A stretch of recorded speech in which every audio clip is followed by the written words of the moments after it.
রাজধানী সহ সারা দেশে গুরুত্বপূর্ণ স্থানে চলছে যৌথ বাহিনীর কম্বাইন্ড পেট্রোলিং।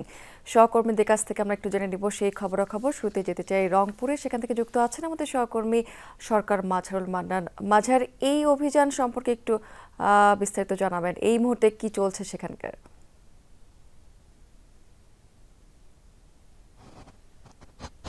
তথ্য যতটুকু আছে এখন পর্যন্ত আমরা যেটি খবর পেয়েছি সেটি হচ্ছে যে রংপুর মহানগরীর যে লালবাগ এলাকাটি আছে সেখান থেকে দুই জয় ছিনতাইকারীকে তাজহাট মেট্রোপলিটন থানার গ্রেপ্তার করেছে। যে দিয়েছেন রংপুর মহানগর পুলিশ কমিশনার জনাব মোহাম্মদ মজিদ আলী। আমি আপনাকে যদি রংপুর মহানগরীর ডিসির মোড়ের যে এলাকাটি এখন আপনাকে দেখাতে পারি, ঠিক এভাবেই রংপুর মহানগরীর যে ডিসির মোড়, পায়রা চত্বর, শাপলা চত্বর, মেডিকেল মোড়, মডার্ন, সাতমাথা, বাস স্ট্যান্ড সহ নগরীর যে বিভিন্ন 33টি ওয়ার্ডের এবং মূল শহরের যে স্পটগুলো আছে, প্রবেশ মুখগুলো আছে এবং মোড়গুলো আছে, সে সব মোড়গুলোতে কিন্তু এভাবেই তল্লাশি কার্যক্রম চালাচ্ছে পুলিশ এবং যাকেই সন্দেহ মনে করছেন তাকেই তারা আটকাচ্ছেন এবং জিজ্ঞাসাবাদ করছেন, তল্লাশি করছেন। পুলিশ রংপুর মহানগর পুলিশ কমিশনার জনাব মজিদ আলী যেটি জানিয়েছেন যে foot patrolling, bike patrolling, checkpost এবং মোবাইল প্যাট্রোলিং এর মাধ্যমে এই কার্যক্রমটি সারা রাত ধরে তারা চালাতে চান।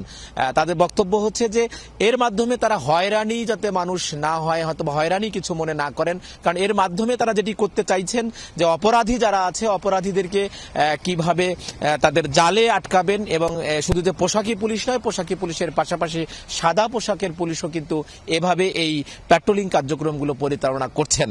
এবং আমি আপনাকে যদি তথ্য দেই যে রংপুর মহানগরের অপারেশন যে ডেভিল হান্ট অপারেশনটি চলছিল, এর মধ্যে এই গেল 14 দিনে কিন্তু 33 জনকে গ্রেপ্তার করা হয়েছে। যে 33 জন বৈষম্য বিরোধী ছাত্র আন্দোলনের বিভিন্ন হত্যা চেষ্টা এবং নাশকতা সহ অন্যান্য মামলার আসামি। একই সাথে রংপুর রেঞ্জ ডিআইজি জনাব আমিনুল ইসলাম যেটি জানিয়েছেন যে রংপুর বিভাগের 8 জেলা থেকেই অপারেশন ডেভিল হান্টে আজ পর্যন্ত প্রায় 406 জনকে গ্রেপ্তার করা হয়েছে। এবং আগামীকাল আমরা হয়তো সকাল দিকে বলতে পারবো এই যে কম্বাইন্ড যে প্যাট্রোলিংটি হচ্ছে এতে কতজন গ্রেপ্তার হলো অথবা কোনো অস্ত্র উদ্ধার হলো কিনা। মাঝার, অনেক ধন্যবাদ আপনাকে।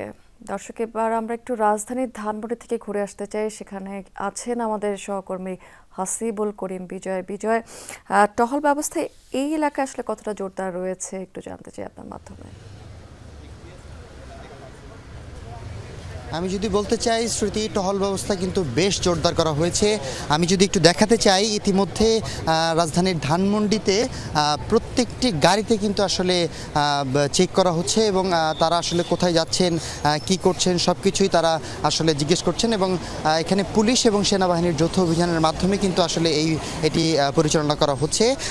আজ বিকেলে কিন্তু স্বরাষ্ট্র উপদেষ্টা একটি স্বরাষ্ট্র মন্ত্রণালয়ে একটি সভাকক্ষে একটি সংবাদ সম্মেলন করেন এবং সেখানে কিন্তু তিনি জানান যে আজ সন্ধ্যার পর থেকে আইন শৃঙ্খলা পরিস্থিতি লক্ষ্য করা যাবে বেশ উন্নত হয়েছে বলে এমনটাই জানিয়েছেন স্বরাষ্ট্র উপদেষ্টা। এবং এর পরপরই আমরা সরজমিনে আসলে দেখতে পাচ্ছি যে রাস্তায় কিন্তু সেনাবাহিনী এবং পুলিশের উপস্থিতি বেশ জোরদার এবং তারা প্রত্যেকটি গাড়িকেই আসলে চেক করছেন এবং তারা প্রত্যেকটি গাড়িকেই আসলে বলছেন যে তারা আসলে কোথায় যাচ্ছেন, কি করছেন বা তাদের গাড়ির কাগজপত্র থেকে শুরু করে সব কিছুই তল্লাশি করা হচ্ছে। এবং এই তল্লাশির মাধ্যমে কিন্তু আসলে তারা এই যে গতকালকের যে একটা ঘটনা, দুইটি ঘটনা রাজধানীর বনশ্রী এবং রাজধানীর মোহাম্মদপুরে যে দুইটি ছিনতাইয়ের ঘটনা ঘটে, সেই ঘটনাকে কেন্দ্র করেই কিন্তু দেশবাসীর মধ্যে যে একটা আতঙ্ক বিরাজ হয়েছে, সেই আতঙ্ক যেন মানুষের মধ্যে কাজ না করে সেজন্যই এই আইন শৃঙ্খলা বাহিনী পরিস্থিতি আসলে বেশ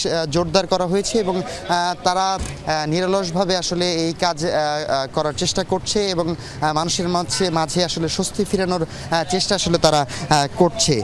গত কয়েকদিন ধরেই আসলে এই ধরনের ছিনতাই এবং ডাকাতির ঘটনা কিন্তু রাজধানীতে ঘটছে এবং এই জন্য এই আইন শৃঙ্খলা পরিস্থিতির এই ধরনের জোরদার পরিস্থিতি আসলে জোরদার করা হয়েছে। এখন সর্বশেষ যদি জানাতে চাই, রাতের সন্ধ্যার পর থেকেই এই ধরনের কার্যক্রম যৌথ বাহিনী, পুলিশ এবং সেনাবাহিনীর উদ্যোগে করা হচ্ছে। স্মৃতি। বিজয়, অনেক ধন্যবাদ আপনাকে।